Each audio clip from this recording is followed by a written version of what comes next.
Good evening, YouTube, and this is the SlyDessertFox with our first part of our new Europa Barbarorum Arche Seleukia Let's Play, and I probably just butchered that. I believe it says Europe of the Barbarians, and I used to remember what this was. Something barbarian something. So yeah,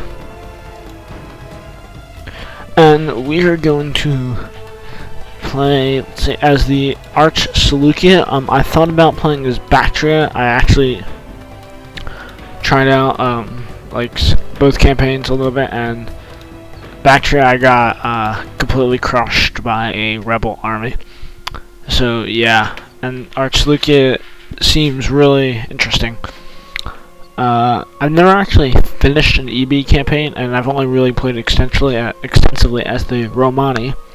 But I've always liked the Arche Seleukia. Their difficulty is very challenging, and experienced EB players looking for a serious challenge consider this campaign. Seleukia has a difficult starting position, but grows more capable as the campaign proceeds. Remember to start the EB campaign script. Listen to the advisor. Do not forget to start the campaign script. That's all the scripting. Like how, for example, with the Romani, it's script like the scripts for the reforms, and for the Romani, like the First Punic War script and all that stuff, and yeah, Fortran Spear. So, okay, it's lagging a little bit. Anyway, Alexandros knew the key to his empire lay in Babylonia, not in Macedonia. After his death, Seleucus, another Macedonian, fought to regain Babylon for himself, and in 312 the city welcomed him with opening arms and great joy. He repaid that generosity, retaking Susiana and then Media, pushing the limits of his new empire back to the Indus and then west to Syria, claiming much of Anatolia as his own. As a great old king, he passed the throne to his son Antiochus 7 years ago. Now the new king of Macedonia, the new king of Macedonian and Persian blood, and master of an empire that stretches from the shores of the Aegean to the borders of the Indus itself, must struggle to hold together his father's glorious gains. The wisdom of Achaemenid advisors and now ancestors will continue to guide this young empire and her army, but one thing must be remembered. Babylonia is still the key even now to the greatest empire in the world. Alexandros' vision of strong infantry combined with a Persian willingness to use local soldiers in their own style of warfare have given the great king a powerful army for his empire. Persian light infantry and men from across the empire fighting in the Macedonian phalanx will be your basic foot soldiers. Greeks who have settled in Syria will form the bulwark of your regular troops, and the best of their number, trained at the highest levels, are equipped for use as argyrospidae, the famed silver shields, and the legendary hypaspitae. With the strong and fast Theriophori, I don't know where I got the K from, and their heavily armored cousins, the Thoracitae. Few armies in the world can match your forces. Recruit skirmishers from across your empire and combine them with your cavalry forces, which include Median armored Kophoroi, and Greek cavalry armored in the manner of the Cataphractoi, to complete your mighty forces. A great king must not allow his provinces to rebel as petty princes are attempted to do in the kingdoms of Pontus, Bactria, and Armenia. Such is the burden of ruling a vast empire, and you will not have the luxury of dealing with your enemies one at a time. Crucial decisions must be made in dealing with these rebellious princes. Will you allow them begin their own empires, perhaps lessening your greatness, or will you risk your armies and attempt to bring them to heel? The Ptolemai to the south were once allies to your father, but they now see their best hopes of expansion coming at your expense. They will send soldiers across the desert into the middle of your realm. Well, that's not nice. If you are to preserve your empire, they must be turned back, especially in southern Anatolia. Expand where you are able. Some nearby cities are prime targets, isolated as they are from allies. Also, it would be unwise to take lightly the beating of hooves from the north. Our heavy cavalry have a difficult time standing against the great hordes of Armenian Sarmatian, and especially Parni horsemen. Parni are the Parthians, by the way. And letting too many fall defending the northern borders will leave the empire's heartland exposed to attack from the treacherous Ptolemaioi. But take heart, great king. The blood of Alexandrus and the Achaemenid rulers of the past will aid your throne, which is the greatest in the known world. Take heart and prosper. So, as you can see from that description, the Seleucid Empire, very interesting to play as, and they're very difficult also. So you can see we have a lot of just not really connected provinces on the frontiers like Anatolia. We just have one large swath through the center, and we have Sogdiana, and we technically have Bactria as an ally, but they were not independent at this time, so technically we control them, de facto, I guess. Your boldness and drunkenness, Antiochus, caused your fault. You expected to drink up the Arsaciid kingdom in huge cups. Parthian king Arsaces VII, Phraates II, when he had buried Antiochus VII Sidetes, Poseidonios, Apamea, History, Book 10. These Greek names really screw me up. Yeah. The Carnute Chingetos, 270 BC. Yeah, I love the little historical blurbs, I guess, they give on the loading screens for eBay. It's taught me a lot.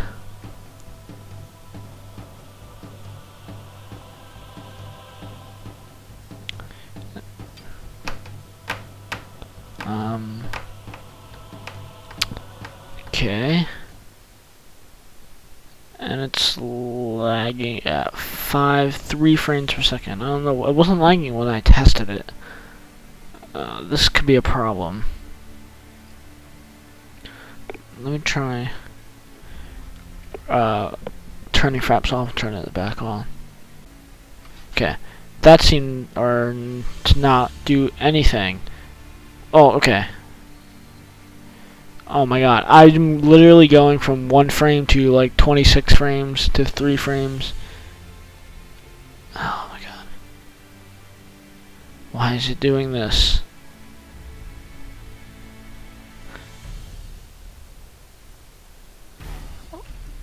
Okay. This could pose a problem.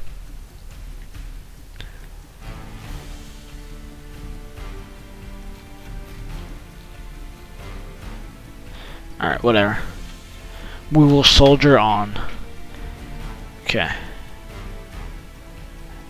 Alright, so when I play this, let's activate the script. Can't forget the script. If I can activate it. I'm not sure if you guys will see the lag, but yeah, it's like really lagging. Anyway. So this is what we must control. Crap, I really don't want to control all of this actually, so I might just set my own victory conditions because I really couldn't care less about India past the, oh no, yeah, maybe, or like Greece or something, but it's not too bad. But anyway, so yeah, as I was playing as Bactria, I realized why in the beginning the start as the Arche Seleukia is so difficult. You see, we are allied with Bactria, Macedonia, Hyastan, which is Armenia, Pontus, and the Pavlovans, or Parni, or the future Parthians. But you can see what Bactria is also allied to Armenia, Pontus, and the Parthians and Greece, and Armenia is also allied to Bactria, Pontus, and the Parthians. And as you'll see, well, I don't care about Macedon. Pontus is also allied, of course, to the Parthians, Bactria, and Armenia. So the thing is, on the first turn, one of them, probably the Parthians, is going to declare war on you.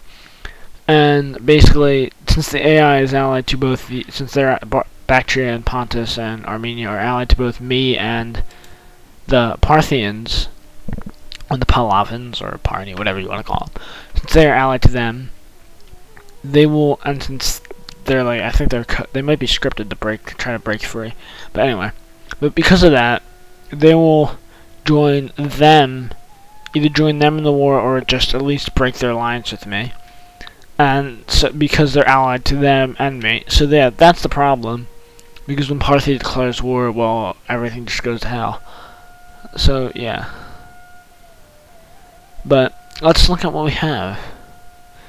So we have Alexandria on the Ashate River. I'm guessing that's this river. Antiochia on the Margion. Yeah. So you get the. So we control. This is Sogdiana over here. Alexander. This is probably one of the toughest places. Bactria, Sogdiana, probably India. Well, not India. India was actually not that hard when it came to actual fighting. But yeah, Bactria and Sogdiana probably were the hardest places for Alexander to subdue. But yeah, you can see that's going to be next to impossible to hold. If the Bactrians don't take it, or the Parthians don't take it, then the Saka might take it. Which is historical. It's going to be really impossible to hold this stuff. But good news is we got a lot of river bottlenecks, I guess, that we can put our people on. But let's start managing this empire. Okay.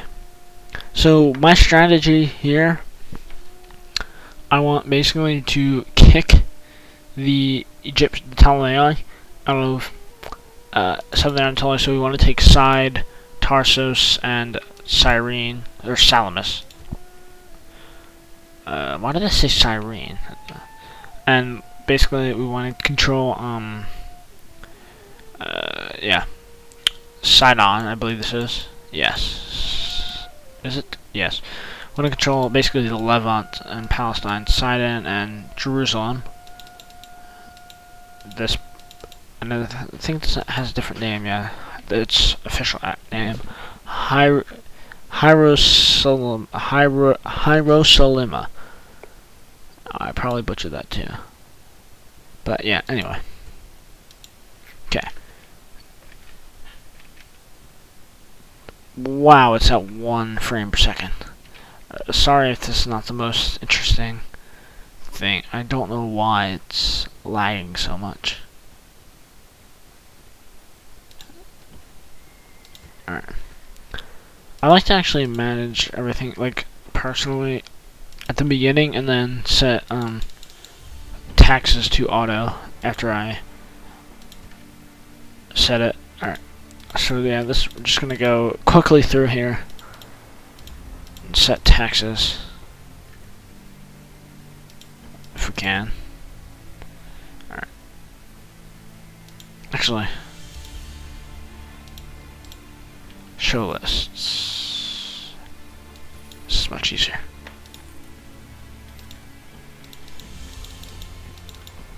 Really? I can't. Oh, there we go. Okay.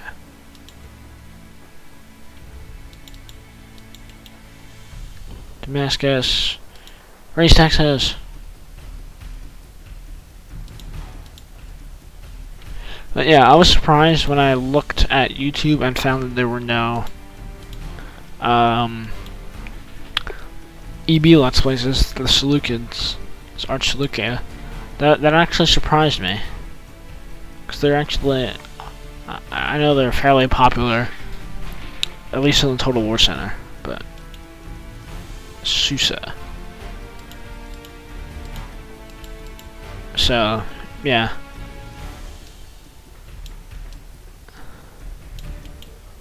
Bum bum.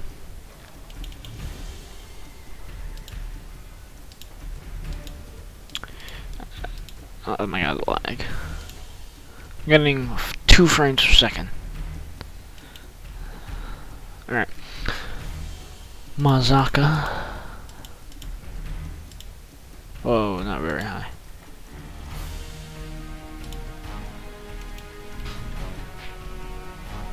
Yeah, I think I need a lower tax here. Not raise them. People are pissed off at me. We don't want people stuff.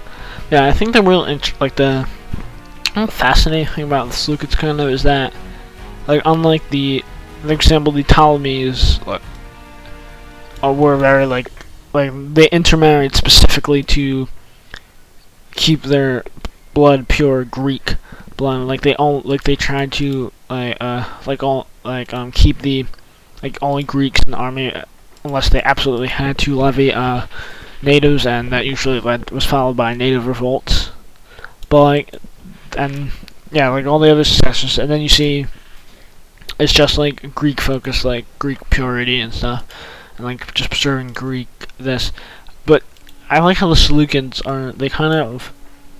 They're like a mix, Persian and Greek. Like the ruling elite isn't even directly descended from Seleucia, or it is directly descended from Seleucus, but it's also has Persian blood in it, and like a lot of their manpower is Persian, and they really came from the Persian elite, and it was really a multicultural side. I mean, it wasn't great, but it was probably easily the most multicultural of the other. So it's an interesting thing about the Seleucids, how it was just a blend of cultures, and it was really what I guess you could say Seleucid Empire was really what Alexander wanted to achieve, a fusion of Hellenic and Persian, I guess not just Persian, Bactrian and all that, Hellenic and Eastern cultures.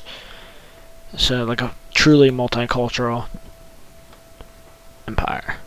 We're almost done with the cities. Alright. Well, we managed to not have every city hate us.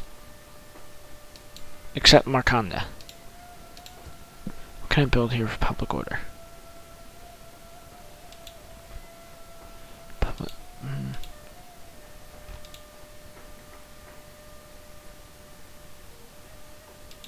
Home for military settlers? Do we really want to subject military settlers to the torture of living Sogdiana? Well, of course we do. We need to settle them somewhere. If Alexander could do it, we could do it. Maybe we can use it as punishment for unruly soldiers, like Alexander did to his Greek mercenaries. Let's play. When can we hit the check mark? Yes! 1 frame per second! Woot! Yeah, maybe this wasn't a good idea, this campaign. Because it's gonna lag like this on the campaign map. This is just ridiculous.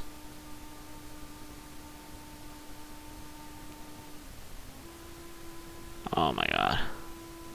Alright, it might be that I'm running out of hard drive space, even though I just recorded, because I think that was a problem last time I tried to record Rome Tunnel War. So I'll be right back. Hopefully we can fix the problem. Okay, I'm back, and it seems to be running at a steady...